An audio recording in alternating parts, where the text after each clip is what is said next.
श्री अमरिंदर सिंह बराड़ जी। रूडी साहब please please.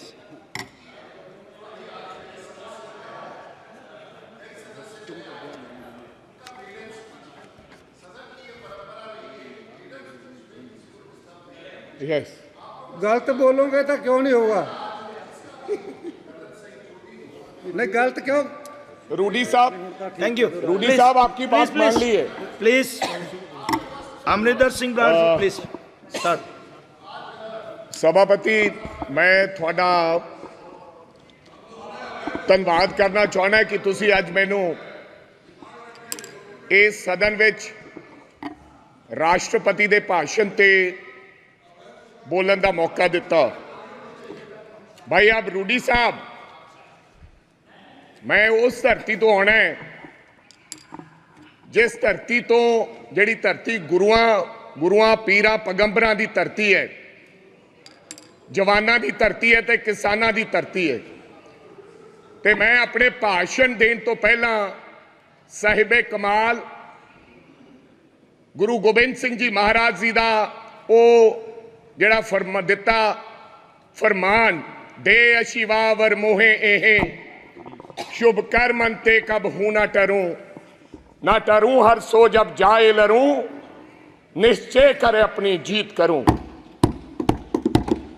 सच्चे पातशाह दा ये फरमान दे नाल मैं अज इस लोक सभा च बोलन लगे। सभापति मैं आपको बताना चाहता हूं, मैंने कहा कि मैं गुरुओं की धरती और जवानों की धरती और किसानों की धरती से आता हूं। जवानों की बात आज हमारे आदरणीय राहुल गांधी ने की है। हालांकि विपक्ष द्वारा उसको घुमाने का काम किया, लेकिन राहुल गांधी ने एक बात कही कि अग्निवीर को शहीद का दर्जा इस देश में मिलना चाहिए। मैं इसलिए कह रहा हूं सभापति साहब, कभी कभी तो मेरे को लगता है कि पंजाब को यह हिंदुस्तान की सरकार भूल गई है। कभी कभी मेरे को यह भी महसूस होता है कि शायद हम हिंदुस्तान के कहीं किसी नक्शे में हैं या नहीं। जिस प्रकार से हमारे सरकार का हमारे पंजाब के लोगों की तरफ व्यवहार है, ऐसा हमें महसूस होता है। मैं आपको बताना चाहता हूं सभापति साहब, जब हिंदुस्तान के देश के प्रधानमंत्री जब लाल किले पर झंडा लहराते हैं, और मैं गर्व से कह सकता हूं कि उस झंडा लहराने में पंजाब के हजारों नौजवान लोगों ने अपनी शहादत दी है। ये अवसर इसलिए प्राप्त हुआ है सभापति साहब। मैं कहना चाहता हूं सभापति साहब, मैं अपने किसान की बात करना चाहता हूं। पिछले 1.5 साल से सभापति साहब पंजाब का किसान, देश का किसान, आज बड़ी बड़ी बातें की गई। आदरणीय मंत्री महोदय कहे कि हमने एमएसपी दी है। एमएसपी आपने दी है? 1967 में कांग्रेस की सरकार ने किसान के लिए एमएसपी दिया था। जब देश भूखा मर रहा था तो पंजाब के लोगों ने, इन किसानों ने, देश के किसानों ने देश के लोगों का पेट भरने का काम किया। आज कोई आसान नहीं कर रहा कि हम उनको एमएसपी दे रहे हैं। किसान लीगल गारंटी मांगता है सभापति साहब, एमएसपी की लीगल गारंटी। आपको मैं बताना चाहता हूं 700 किसान पंजाब का शहीद हुआ। और मेरी एक आदरणीय हमारी संसद ने उन किसानों की मांओं के बारे में ये कहा कि ये तो 100-100 रुपए पे भाड़े पे लाए हुए लोग हैं। मेरे को शर्म आती है इस बात की। वो किसान, और आज वो किसान दिल्ली के बॉर्डर अपनी बात सुनाने के लिए दिल्ली आना चाहता है। क्या दिल्ली देश से अलग है? क्या दिल्ली में पंजाब के किसान नहीं आ सकते? हमें हरियाणा के बॉर्डर पर रोककर हमारे पर गोलियां चलाई जा रही हैं। हजारों लोग किसान हमारे वहां पर इंजर्ड हुए और कईयों की मृत्यु हो गई, मौत हो गई है। लेकिन सरकार की तरफ से गर्मी है, 45-47 डिग्री में बैठा किसान चीख चीख कर पुकार रहा है कि हमें एमएसपी की लीगल गारंटी दो, हमने दिल्ली जाना है। लेकिन उनको आदेश है हरियाणा की पुलिस को, यह देश के गृह मंत्री के द्वारा दिया गया आदेश कि पंजाब का अगर कोई व्यक्ति दिल्ली की तरफ किसान मुंह करेगा तो गोलियों से उसको मार दिया जाएगा। ऐसा हमारे साथ व्यवहार हो रहा है सभापति साहब, ये हालात है। आप कहते हो किसानों को, आपने किसान निधि योजना में आपने बड़ा कोई इनकलाब खड़ा कर दिया। आपने कहा कि 3,20,000 करोड़ लोगों को हमने 20,000 करोड़ दिया है किसान निधि योजना के तहत। मैं पंजाब की बात बताना चाहता हूं, आंदोलन के बाद हमारे साथ किस प्रकार का व्यवहार हुआ। 2019-20 में 23 लाख लोगों को किसान निधि योजना का फायदा मिलता था। जब हम आंदोलन किया, सरकार को काले कानून जो 3 बने थे वो सस्पेंड करने पड़े, वापस नहीं लिए। तो इन्होंने कहा कि अब इनकी निधि योजना बंद करो। 2023 और 24 में ऑन रिकॉर्ड बोल रहा हूं, फ्लोर ऑफ द हाउस, 8,56,000 लोगों के किसान निधि योजना से नाम काट दिए गए। ये छोटी बात नहीं है। पर कहा गया कि इनके कागज इनकम्प्लीट थे, इसलिए हमने इनके ये खाते काट दिए गए।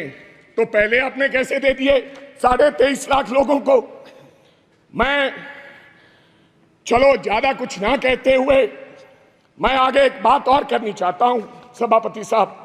ये किसान का हाल है, मैं बताना चाहता हूं। अभी मैं पेज नंबर 19 पे पढ़ रहा था कि ये भारतीय न्याय संहिता यानी कि penal code will come into force in the country from the 1st of July, लोगों को इंसाफ देने के लिए।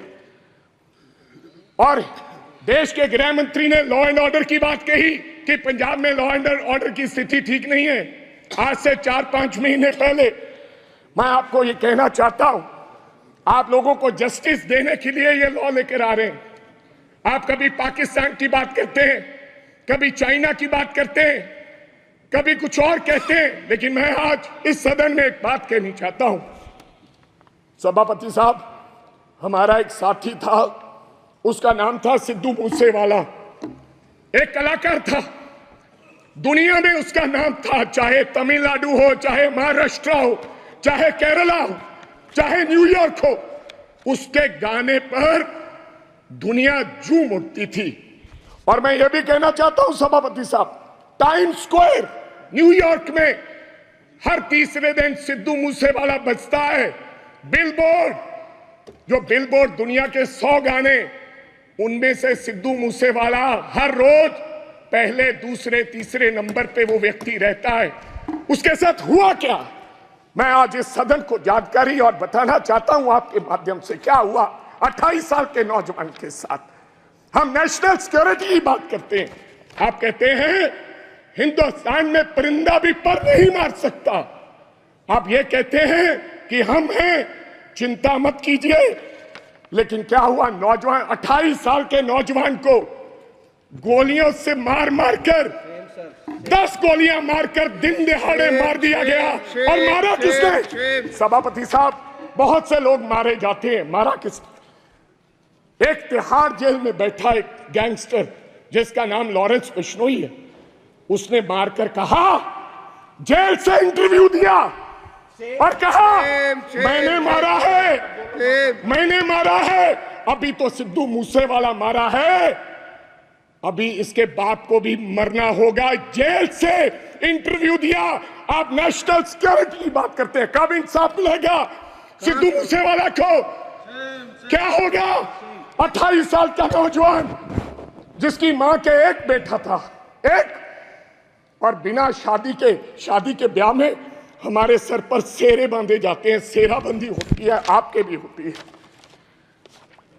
डेड बॉडी पड़ी सी, डेड बॉडी पर मेरी उस मां ने, सिद्धू मूसेवाले की मां ने फिर सेरा लेकर आए और अपने बेटे के लाश पर सर पर सेरा बांध के उसकी विदाई की। ये हालात हैं। आप देश के गृह मंत्री हैं, इंसाफ दिलाएं और जेलों में बैठे ऐसे गैंगस्टर को आप निकाल के उस परिवार को इंसाफ दें। लास्ट बात सर, 1 मिनट में खत्म करूंगा। आप सभापति साहब, मैं ये इसमें लिखा है पेज नंबर 4, पॉइंट नंबर 5, क्या लिखा है? Now my government is striving to make India the 3rd largest economy in the world. कैसे बनेगा साहब? मैं सब उस शहर से आता हूं, लुधियाना से, जो हिंदुस्तान का कभी कभी ईस्ट मैनचेस्टर कहा जाता है, जिसको आज क्या हालात हो गए इंडस्ट्री के, डाइंग इंडस्ट्री है सर, वहां पर साइकिल इंडस्ट्री है। लोग छोड़ के कारोबार धंधा बंद करके अब चले जा रहे हैं लुधियाना छोड़ के। ये हालात कर दिए। मैं एक छोटी सी उदाहरण देना चाहता हूं। 10 साल में हमें इस सरकार ने कुछ नहीं दिया। अगर दिया है हिंदुस्तान की सरकार ने लुधियाना को, सबसे बड़ा शहर है पंजाब का, तो कोई खड़ा होकर व्यक्ति बता दे कि हमने ये दिया है। मैं क्या कहना चाहता हूं कि एक साइकिल इंडस्ट्री है साहब, या तो चाइना में साइकिल बनता है या पंजाब में साइकिल बनता है। चाइना में साइकिल की प्रोडक्शन क्या है, आप हैरान हो जाओगे। आप मेक इन इंडिया की बात करते हो, 28 से 30 करोड़ एक साल की चाइना प्रोडक्शन करता है, एक साल की 28 से 30 करोड़। लेकिन लुधियाना क्या प्रोडक्शन करता है? 2.5 करोड़। क्यों? वजह क्या है?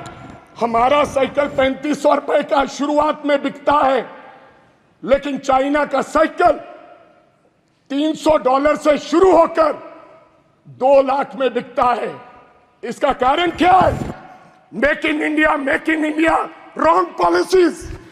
जब तक ये रॉन्ग पॉलिसीज है, समाप्त कीजिए,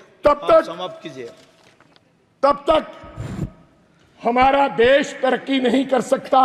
कैसे तरक्की करेंगे?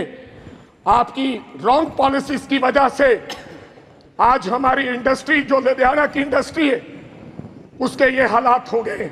अंत में एक लाइन में समाप्त करना चाहता हूं। हमारा भाईचारा बहुत कायम है स्पीकर साहब। पंजाब के लोग बेशक चाहे किसी पार्टी को वोट दो, आम आदमी पार्टी को लोगों ने वोट दिया, अकाली दल को दिया, कांग्रेस को दिया, बीजेपी वालों को भी दिया, लेकिन आपस का भाईचारा नहीं कभी टूटा। इस बार पहली बार राम जी के नाम पर, भगवान राम के नाम पर, भगवान हमारे भी हैं इनके, और भगवान ने बता दिया अयोध्या से ये संदेश दिया पूरे देश भर में कि राम भगवान बीजेपी के नहीं है। उन्होंने ये संदेश दिया। लास्ट एक सेकंड, पहले बोल रहे हैं, बोलो ना खोल के। सभापति साहब, मैं एक नारे के साथ अपनी बात खत्म करूंगा। बस एक लाइन में खत्म कीजिए सर। एक सेकंड, हमारा भाईचारा कायम रहे। मैं बीजेपी वालों को हाथ जोड़कर गुजारिश करना चाहता हूं, देश के प्रधानमंत्री जी को, देश के गृह मंत्री जी को, कि मंगलसूत्र की बात ना करें। थैंक यू आप कब्रिस्तान की बात मत करें। मैं एक नारे के साथ अपनी बात खत्म करूंगा। मंदिर बांटा, मस्जिद बांटी, मंदिर बांटा, मस्जिद बांटी, बांट दिया भगवान को। ओ शर्म करो बीजेपी वालों, मत बांटो इस देश के बोले वाले इंसान को, मत बांटो इस देश के बोले वाले इंसान। सर